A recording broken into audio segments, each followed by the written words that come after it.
Pesawat-pesawat NATO dikerahkan untuk menghadapi ancaman Rusia di perbatasan Ukraina, dan kejadian ini memicu peringatan baru di tengah-tengah perang.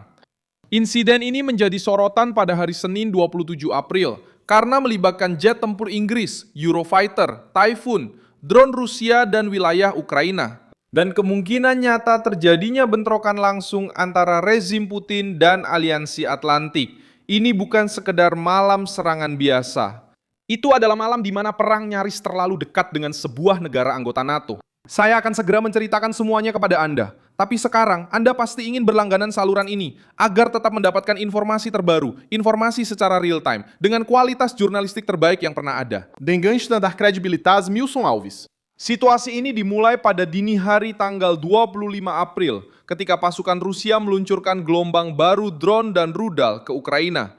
Wilayah yang terkena berada di dekat Sungai Danube, di daerah Reni, Ukraina Selatan, tepat di sebelah Rumania. Ini adalah zona sensitif, karena pelabuhan Ukraina di sana digunakan untuk menjaga jalur ekspor, dukungan logistik, dan pergerakan ekonomi di tengah perang. Moskwa tahu itu. Karena itu, serangan terhadap wilayah ini bukanlah sesuatu yang acak. Serangan-serangan ini menekan Kiev dan, pada saat yang sama, menguji seberapa jauh NATO mau menerima drone Rusia mendekati perbatasannya. Dalam situasi inilah, dua jet tempur Eurofighter Typhoon dari Angkatan Udara Inggris lepas landas dari Rumania sebagai bagian dari misi patroli udara yang diperkuat oleh NATO. Misi pesawat-pesawat ini adalah melindungi wilayah udara Rumania setelah radar mendeteksi drone Rusia mendekati perbatasan. Menurut Reuters, serpihan dari dua drone ditemukan setelah serangan Rusia terhadap Ukraina, termasuk bagian-bagian di kota Galaksia, Rumania, dan di wilayah Tulsia. Sebuah tiang listrik dan sebuah bangunan rumah rusak tanpa ada laporan korban jiwa, dan disinilah kasus ini menjadi eksplosif. Dalam pemberitaan yang beredar, interpretasi terkuat adalah bahwa untuk pertama kalinya sejak invasi Rusia dimulai, jet tempur NATO mulai secara langsung menargetkan sasaran Rusia yang terkait dengan perang di Ukraina. Informasi utama dari kejadian ini adalah bahwa Typhoon mendeteksi kontak radar di dekat Reni di wilayah Ukraina. Dan para pilotnya diberikan izin untuk menyerang drone jika ancaman tersebut melintasi perbatasan atau membahayakan Rumania. Hal ini dianggap sebagai titik balik karena menempatkan pesawat NATO dalam posisi untuk melakukan respons nyata terhadap aset serang Rusia. Fakta bahwa jet tempur telah dikerahkan, menargetkan sasaran di radar, dan menerima izin untuk bertindak menunjukkan bahwa perbatasan NATO telah memasuki tingkat ketegangan yang baru. Perang itu tidak lagi jauh, melainkan sudah menyentuh garis pertahanan aliansi. Ketika Moskow meluncurkan drone ke wilayah yang berbatasan langsung dengan Rumania, mereka tahu bahwa setiap kesalahan jalur bisa memicu krisis yang lebih besar. Sebuah drone bisa kehilangan kendali, jatuh di area sipil, menghancurkan sebuah rumah, atau mengenai fasilitas listrik. Kali ini ada kerusakan material di wilayah Rumania, lain kali bisa saja ada korban jiwa. Dan dalam kasus seperti itu, pertanyaannya tidak lagi hanya tentang apa yang Rusia lakukan terhadap Ukraina. Pertanyaannya adalah, bagaimana NATO akan merespons ancaman yang telah mengenai wilayahnya? Rumania bereaksi dengan tegas. Kementerian Pertahanan Rumania mengecam tindakan Rusia dan menyatakan bahwa tindakan tersebut merupakan ancaman bagi keamanan regional di Laut Hitam serta keamanan kolektif NATO. Diplomasi Rumania juga memanggil duta besar Rusia sebagai bentuk protes. Hal ini menunjukkan bahwa Bukares tidak menganggap jatuhnya serpihan tersebut sebagai kecelakaan perang biasa.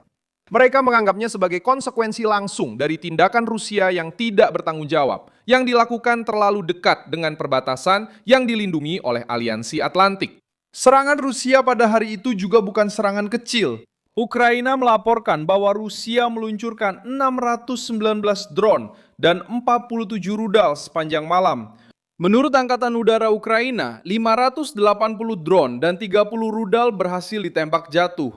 Sky News juga melaporkan bahwa serangan tersebut menewaskan 10 orang dan melukai lebih dari 30 orang, sementara jet tempur Inggris dikerahkan untuk berpatroli di Rumania selama krisis berlangsung. Jumlah ini menunjukkan bahwa Rusia sedang berusaha menekan pertahanan Ukraina dengan serangan besar-besaran. Ini bukanlah tindakan yang terisolasi. Ini adalah tekanan terus-menerus terhadap kota-kota, pelabuhan, energi, rel kereta api, dan infrastruktur penting lainnya. Logika Moskwa sederhana, meluncurkan begitu banyak drone dan rudal sehingga sebagian dari mereka bisa lolos. Masalahnya adalah ketika serangan semacam ini terjadi di dekat Rumania, setiap drone yang hilang menjadi risiko langsung bagi NATO. Wilayah Reni telah menjadi titik penting dalam ketegangan ini. Wilayah ini terletak di selatan Ukraina, dekat Sungai Donau dan berhadapan langsung dengan Rumania. Bagi Kiev, wilayah ini penting karena membantu menjaga jalur perdagangan dan logistik. Bagi Moskow, menghancurkan infrastruktur ini adalah cara untuk menekan Ukraina secara ekonomi. Namun bagi NATO, serangan di sana memiliki makna lain. Ini adalah Rusia yang bermain api sangat dekat dengan perbatasan negara sekutu.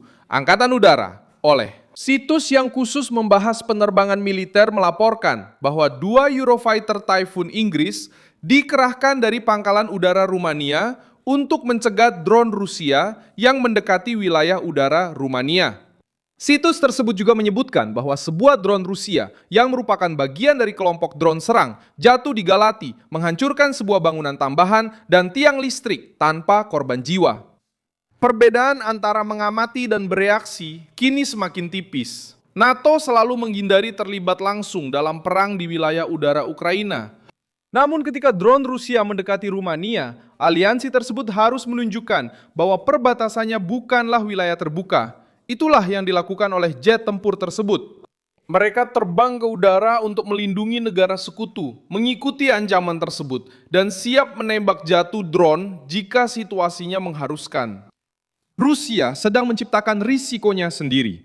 Dengan Rusia menyerang Ukraina, terutama di wilayah yang dekat dengan NATO, Moskow memaksa aliansi tersebut untuk merespons dengan cara yang semakin terlihat. Sebelumnya, reaksi dari Barat terlihat dalam bentuk pengiriman senjata, uang, pelatihan, dan intelijen. Sekarang, reaksinya terlihat dengan jet tempur di udara, radar yang menyala, dan pilot yang diizinkan untuk bertindak. Ini bukanlah hal sepele, ini adalah kenaikan tensi. Kejadian ini juga memperkuat posisi Ukraina. Kiev telah mengatakan bahwa perang hanya akan berhenti ketika Rusia memahami bahwa biaya dari agresi tersebut akan sangat tinggi. Konflik ini tidak lagi hanya mengancam kota-kota Ukraina, konflik ini juga mengancam stabilitas seluruh kawasan Laut Hitam. The Guardian melaporkan bahwa dalam gelombang serangan yang sama, kota-kota seperti Dnipro, Odessa, dan Kharkiv terkena serangan dengan korban tewas dan luka-luka. Pemerintah Ukraina menuduh Moskow menggunakan drone, rudal jelajah, dan senjata balistik terhadap wilayah sipil dan infrastruktur. Pengulangan serangan ini menunjukkan bahwa Rusia terus berusaha mematahkan perlawanan Ukraina, tidak hanya di bidang militer, tetapi juga dalam kehidupan sehari-hari masyarakat. Sementara itu, Rumania harus menangani peringatan bagi warga. Warga yang tinggal di dekatnya menerima peringatan darurat.